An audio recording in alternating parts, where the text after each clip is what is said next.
2023 TSSI mains లో వచ్చిన question ఇది. పెన్ను పేపర్ లేకుండా సాల్వ్ చేయగలరా? అయితే వెంటనే వీడియో పాస్ చేసి ట్రై చేయండి, లేదంటే చూడండి. ఇక్కడ క్వశ్చన్ ఏంటంటే, ఒకడు X రూపీస్ ఇంట్రెస్ట్ తీసుకున్నాడు, compound interest, rate of interest ఎంత 10%.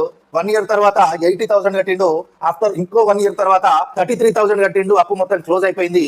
అయితే ఆ తీసుకున్న అప్పు X ఎంత అని అడుగుతున్నాడు. దానికోసం ఏం చేస్తామంటే, సింపుల్ గా 80,000 1 ఇయర్ తర్వాత కట్టిండు కదా, అంటే అప్పటికి అప్పు క్లోజ్ కాలేదు, అంటే కొంత బ్యాలెన్స్ ఉంది. ఆ బ్యాలెన్స్ ఏమైంది?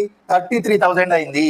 10% ఇంట్రెస్ట్ తో 33,000 అయిందంటే మనం కొంచెం సెన్స్ వాడితే అర్థమవుతుంది. 30,000 బ్యాలెన్స్ ఉండే ప్లస్ 10% అంటే 3,000, 33,000 అయింది. ఈ 30,000 బ్యాలెన్స్ వీడు కట్టిన 80,000 కలిపితే 1,10,000. 1 ఇయర్ తర్వాత తీసుకున్నప్పుడు 1,10,000 అయింది. అది కూడా 10% ఇంట్రెస్ట్ తో, అంటే ఎంత?